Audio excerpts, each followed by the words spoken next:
नमस्कार, आपण पाहत आहात पुणे लाईव्ह न्यूज. पाहुयात आज दिवसभरातील ठळक घडामोडी.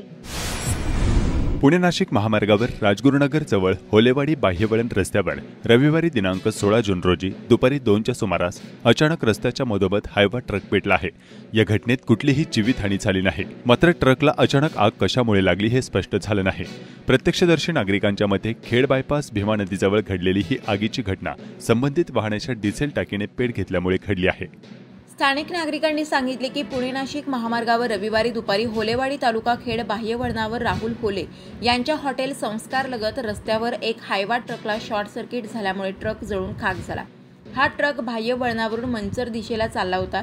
दरम्यान ट्रकला थोडीशी पाठीमागच्या बाजूने आग लागली होती. पाठीमागून येणाऱ्या वाहन चालकाने पुढे येऊन प्रकार ट्रक चालकाला सांगितला की पाठीमागे आग लागली आहे. ट्रक चालकाने ट्रक रस्त्यावरून साईडला घेतला. स्थानिकांच्या मदतीने पाणी टाकून आग विझवण्याचा प्रयत्न केला, मात्र तो असफल ठरला. सुदैवाने यामध्ये कुठलीही जीवितहानी झाली नाही.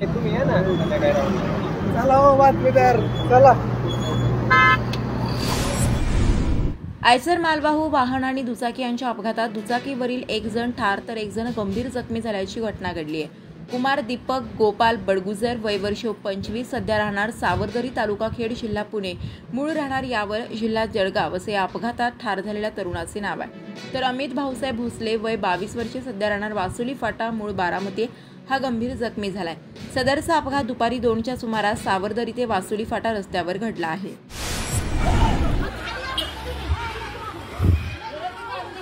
खेड तालुक्यात आळंदी पोलीस ठाण्याच्या हद्दीत वाहन चालकांची मुजोरी वाढत असल्याचा नागरिकांचा आरोप आहे. असाच एक थरारक प्रकार आळंदी पोलीस ठाण्याच्या हद्दीत घडला आहे.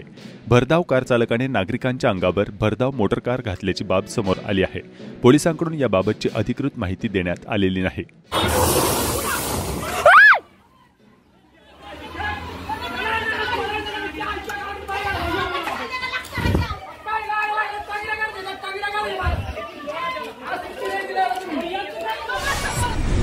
रोहकल तालुका खेड या ठिकाणी असलेल्या पोद्दार इंटरनॅशनल स्कूल प्रशालेच्या व्यवस्थापनाने सकाळी शाळा भरण्याच्या वेळेबाबत मनमानी कारभार चालवला असल्याचा आरोप पालकांनी केला आहे.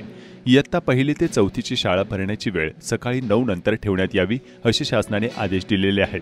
मात्र शासनाने दिलेल्या नियमांना डावलून लहान मुलांची शाळा सकाळी लवकर सुरू करण्यात येत आहे. मुलांची झोप पूर्ण होत नसल्याने मुलांच्या आरोग्यावर गंभीर परिणाम होत असल्याचा पालकांचा आरोप आहे. हा सर्व मनमानी कारभार शाळेने स्वतःच्या फायद्यासाठी केल्याचा पालकांचा आरोप आहे. पालकांनी शाळेला जाब विचारला असता शाळेने पालकांना हुसकावून लावले. सकाळी 8 वाजता शाळा भरवल्यामुळे सकाळी 7 वाजता मुलांना बसमध्ये बसवावे लागत आहे. सकाळी 6 वाजता मुलांना उठवावे लागत आहे. झोप पूर्ण न झाल्यामुळे मुलांना त्रास होत असल्याचं पालकांचं म्हणणं आहे. शाळा प्रशासन पालकांकडून बळजबरीने संमतीपत्रावर स्वाक्षऱ्या घेत असल्याचं पालकांनी कळवलं आहे. झाडे वाचवा, ग्लोबल वॉर्मिंग नष्ट करा हा संदेश देत राजगुरुनगर सहकारी बँकेने आपल्या बँकेचे स्वर्गीय संचालक किरणशेठ वसंतराव मांजरे यांच्या स्मृतीप्रित्यर्थ 12 फूट वडाचे झाड लावून संगोपनाची जबाबदारी घेतली. चाकण येथील चक्रेश्वर मंदिर परिसरात 12 फूट वडाचे झाड लावून पर्यावरण रक्षण आणि वृक्ष संवर्धनासोबतच स्वर्गीय किरणशेठ मांजरे यांच्या स्मृती कायमस्वरूपी जपण्याचा पर्यावरणपूरक निर्णय बँकेने घेतला आहे. रोपण केलेल्या वडांच्या झाडांची संगोपनाची जबाबदारी त्यांनी घेतली. यावेळी बँकेचे अध्यक्ष, उपाध्यक्ष व संचालक उपस्थित होते.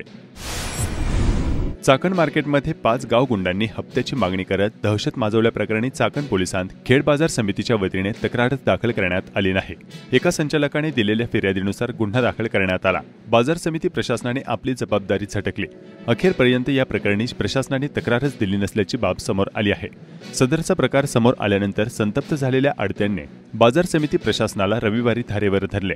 अखेरीस बाजार समितीच्या सचिवांनी चाकण पोलीस ठाण्यात तक्रार देण्याचे आश्वासन दिले. दरम्यान प्राप्त झालेल्या माहितीनुसार पोलीस ठाण्यात तक्रार देण्यासाठी गेलेल्या बाजार समितीच्या सचिवांची तक्रार घेण्यात आली नसल्याचं समजतंय. पोलीस अधिकाऱ्यांनी बाजार समिती प्रशासनाची समजूत काढून त्यांना पुन्हा माघारी पाठवण्यात आले.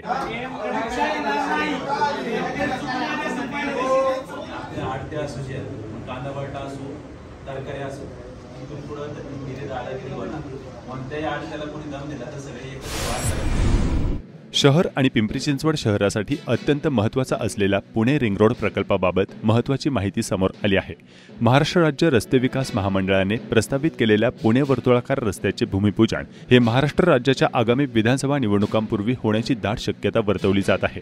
पूर्व मार्गात मावळ तालुक्यातून 11, खेड तालुक्यातून 12, हवेली तालुक्यातून 15, पुरंदरमधील 5 आणि भोरमधील 3 गावांतून हा रस्ता प्रस्तावित आहे। तर पश्चिम रेल्वे मार्गावरील भोर तालुक्यातील 1, हवेली तालुक्यातील 11, मुळशी तालुक्यातील 15 आणि मावळ तालुक्यातील 6 गावे प्रकल्प बाधित होणार आहेत। यात पश्चिम मार्गावरील 34 गावांपैकी 31 गावांमधील 644 हेक्टर जमिनीच्या संपादनाचे काम पूर्ण झाल्याची माहिती आहे। तसेच त्यासाठी 2975 कोटी रुपयांचा मोबदलाही देण्यात आला आहे। प्रयत्न शिक्षण संस्थेचा मनमानी कारभार अखेर काळूज गावाच्या ग्रामस्थांनी मोडून काढलाय। काळूज गावाच्या ग्रामस्थांनी दिलेल्या लढ्यानंतर सदरची संस्था गावाच्या ताब्यात मिळाली आहे। डॉक्टर लहू खैरे यांनी यासाठी पाठपुरावा केला होता। खेड तालुक्यातील पाईट रस्त्याचे डांबरीकरण काम ऐन पावसाळ्यात सुरू असून सार्वजनिक बांधकाम विभाग हा ठेकेदारांच्या दावणीला बांधला असल्याचे चित्र यातून पाहावयास मिळत आहे। पावसाळा सुरू झाला तरी किवळे भागात डांबरी रस्ता खोदला जात असून नक्की काय काम सुरू आहे असा प्रश्न नागरिक विचारत आहेत।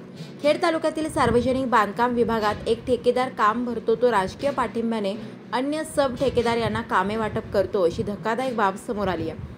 संबंधित अधिकारी यांच्या मूकसंमतीने हे सगळे प्रकार सुरू असून सुद्धा अधिकारी डोळ्यावर कातडे ओढून घेत आहेत। त्यामुळे अशा कामांमध्ये अधिकाऱ्यांच्या टक्केवारीचा विषय चर्चेला येत आहे। तालुक्यातील ठराविक ठेकेदार मंडळी या धंद्यात अक्षरशः गब्बर झाले आहेत। हेच ठेकेदार व सब ठेकेदार तालुक्यात फ्लेक्स बाजी करण्यास सर्वात अग्रेसर असल्याची बाब समोर येत आहे। खेड तालुक्यातील पाईट रस्ता कुरकुंडी येथील ओढ्यावरील पुलावर पावसाचे पाणी साठत असून नुकतेच डांबरी रस्ता काम करण्यात आले आहे। मात्र पावसाच्या पाण्याचा निचरा होण्यासाठी व्यवस्था नसल्याने रस्ता खराब होणार असल्याची स्थानिक नागरिकांची भावना आहे। PMRDA सह सार्वजनिक बांधकाम विभाग ज्यांच्या अखत्यारीत हा प्रमुख जिल्हा मार्ग 16 येतो त्यांनी नेमके काम सुरू असताना काय निरीक्षण केलं की साईट पाहणीच्या नावाखाली भ्रमंती केली असे प्रश्न जनता विचारत आहे। सध्या खेड तालुक्यातील विकास कामे प्रचंड निकृष्ट दर्जाची होत असून याबाबत प्रशासन हाताची घडी तोंडावर बोट अशा भूमिकेत असल्याचे चित्र पाहावयास मिळत आहे। खेड तालुक्यात पाईट कुस्ती आखाडा दुरावस्थेच्या छायेत आहे। निधी भेटतो म्हणून कामे करून टाकायची ही मानसिकता खेड तालुक्यातील विकास कामे नियोजनासाठी मारक ठरत आहे। खेड तालुक्यात जिथे दात तिथे चणे नाहीत आणि जिथे चणे तिथे दात नाही अशी परिस्थिती तालुक्यात झाली आहे। हा कुस्ती आखाडा झाला मात्र प्रत्यक्षात त्याचा वापर दारुड्यांचा अड्डा झाला असून स्थानिक ग्रामपंचायत पाईट देखील या दुरुस्तीकडे लक्ष देत नसल्याची बाब समोर येत आहे। या कुस्ती आखाड्यात किती मल्ल तयार होत असतील याचे मूल्यमापन कुस्ती आखाडा पाहून जनतेला झाले असेल। या आखाड्याचे बांधकाम देखील सुमार दर्जाचे झाले असून हा आखाडा शेवटची घटका मोजत आहे। किमान विकास कामे करताना मानव विकास व कल्याण याचा विचार करून करावी अशी जनतेची मागणी आहे। खेड तालुक्यातील अनेक ठिकाणी कॉन्क्रीट रस्ते सुरू व्हायच्या आत भेगा पडलेल्या आहेत मात्र प्रत्यक्षात अधिकारी काम छान झाले असे सांगत फिरत आहे। त्यामुळे शासन निधी कसा टक्केवारीत वाटप होऊन विकास कामे निरुपयोगी होतात ही असंख्य उदाहरणे खेड तालुक्यात अनेक ठिकाणी सर्रास पाहावयास मिळत आहेत। अशा कामांच्या भूमिपूजन आणि उद्घाटनाच्या जोरदार जाहिरातबाजीमुळे माध्यमात देखील याबाबतची वस्तुस्थिती मांडली जात नाही।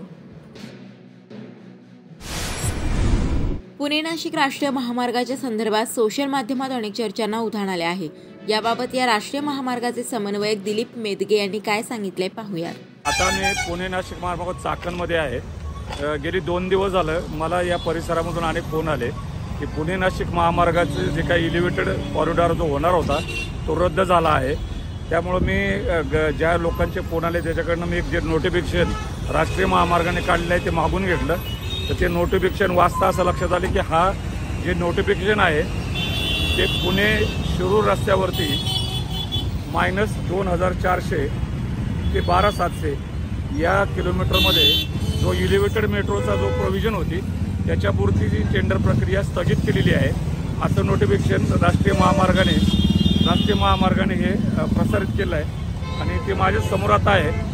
परंतु याच्यामुळं पुणे नाशिक महामार्गाची निविदा प्रक्रिया रद्द झाली किंवा हा रस्ता रद्द झाला याच्याबाबतची जी माहिती ही चुकीची आहे। लोकांनी याबद्दल म्हणजे हे काही घाबरून जाऊ नये। दुसरं 19 आणि 20 या 2 दिवसामध्ये दिल्लीला मी या संदर्भातच या रस्त्याच्या निविदा प्रक्रियेचे स्टेटस काय आहे या संदर्भात आदरणीय गडकरी साहेबांची भेट घेणार आहे आणि या भेटीमध्ये जी काही प्रक्रिया मार्चमध्ये थांबली होती तिचं पुढं काय झालं हे त्याच्यामधून माहिती होईल आणि मग त्यानंतर आपल्याला ही स्वतंत्रपणे याच्यावरती मला आपल्याला सांगता येईल। याच्यामध्ये पहिलं तर पुणे नाशिक महामार्गाची जी लेंथ आहे ती नाशिक फाटा ते राजगुरुनगर टोल नाका हा 27 किलोमीटरचा इल्युटेड कॉरिडॉर मंजूर आहे, निविदा प्रक्रियेत आहे। तळेगाव शिक्रापूर या रस्त्यावरती 8 लेनसाठीची मंजुरी आहे। निविदा प्रक्रिया 2 टप्प्यामध्ये खाली 4 लेन आणि इलिव्हेटेड पुलावरती 4 लेन अशा 8 लेनची मंजुरी मिळालेली असून ती निविदा प्रक्रियेला आहे आणि त्याची 2 टेंडर 4-4 हजार कोटीची टेंडर दिल्लीला याच्या संदर्भात राष्ट्रीय महामार्गाचं सुरू आहे प्रक्रिया।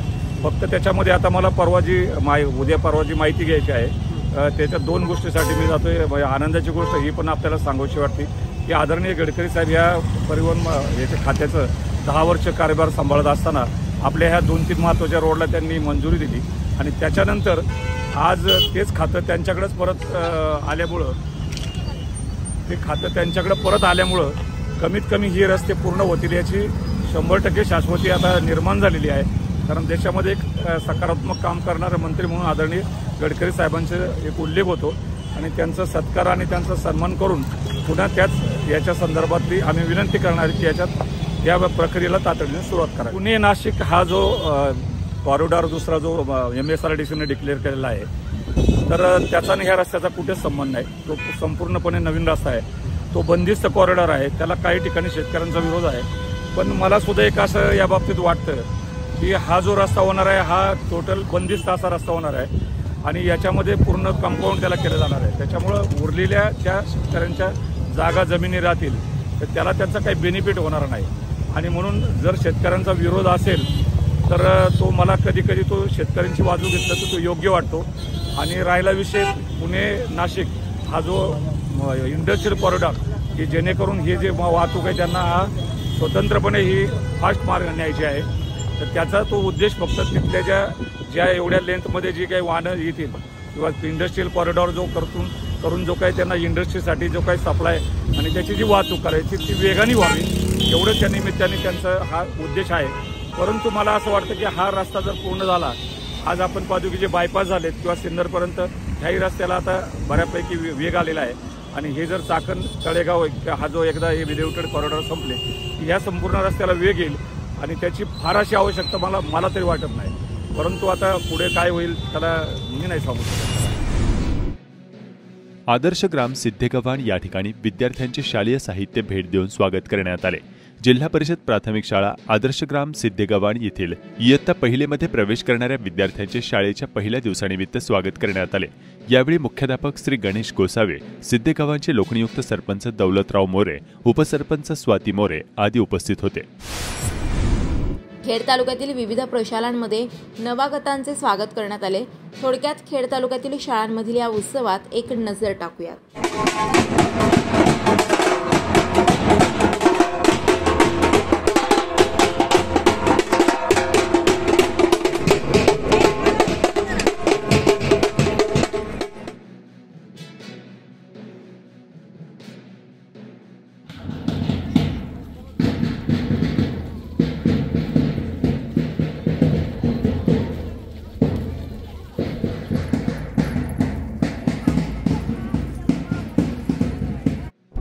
नमस्कार, आपण पाहत आहात पुणे लाईव्ह न्यूज।